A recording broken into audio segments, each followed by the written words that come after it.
le secteur de l'agroalimentaire actuellement est en pleine mutation, ça bouge. Ça bouge en Suisse, ça bouge à Fribourg, et en fait ce que l'on voit, c'est toute une série d'initiatives à la fois privées et publiques qui investissent massivement dans ce domaine, un domaine qui est en pleine mutation. On voit cela sur le campus agricole à Saint-Aubin où le canton de Fribourg investit massivement. On le voit à travers la venue d'Agroscope qui va basculer son centre de direction de Liebefeld à Berne sur le campus de Grangeneuve-Pozieux. Et en fait, c'est une période qui est extrêmement dynamique. On a aussi vu la venue à Fribourg du NTNino Booster qui permet finalement de donner de l'innovation, de donner de l'élan à ce secteur porteur et clé pour l'économie fribourgeoise qu'est l'agroalimentaire. Alors, pourquoi est-ce que le canton de Fribourg est si actif dans ce domaine? Je pense qu'il y a deux éléments à mettre en évidence. Premièrement, la Suisse est une food nation. On est peut-être un peu humble, on ne le crie pas assez sous tous les toits, mais on a de véritables compétences en recherche et développement, en production qui sont uniques au monde. Et puis, d'autre part, le canton de Fribourg est un acteur majeur de ce secteur. On a une légitimité dans le sens où on a plus de 190 entreprises de transformation dans le domaine agroalimentaire, plus de 2000 domaines agricoles, donc une véritable tradition qui est ancrée dans le terroir, mais d'autre part également une volonté de positionner Fribourg comme leader dans l'agroalimentaire. Qu'est-ce que ça veut dire concrètement?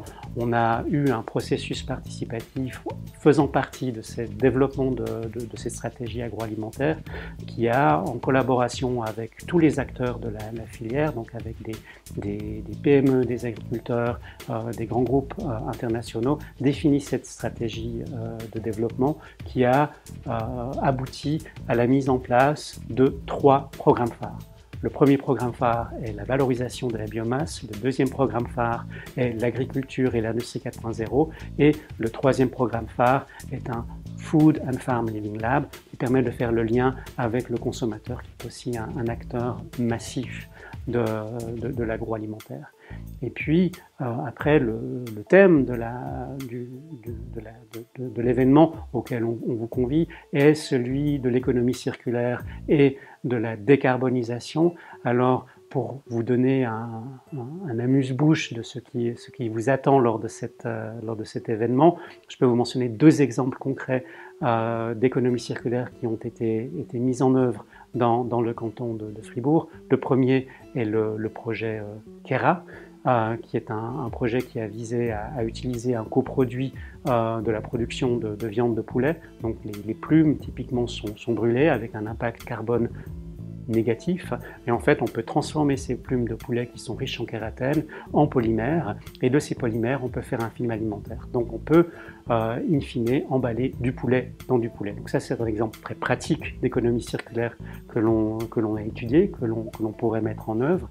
Et puis le deuxième qui est un des projets d'un des programmes phares, donc un des projets qui a été choisi pour alimenter et motiver ce programme phare, est celui de l'utilisation du petit lait. Alors, comme vous le savez, Fribourg produit du gruyère, et de cette production de gruyère, il y a un coproduit qui est le petit lait, et en fait se pose la question de comment est-ce qu'on pourrait faire pour utiliser cette matière et en faire quelque chose, en faire un produit avec une plus haute valeur ajoutée. Donc de dynamiser ce produit ou l'enrichir avec des vitamines, avec des protéines, et là typiquement c'est un des projets que l'on est en train de mettre en place dans le cadre de ce programme phare de valorisation de la biomasse. Donc là aussi dans une idée holistique d'utiliser l'ensemble d'une chaîne de valeur.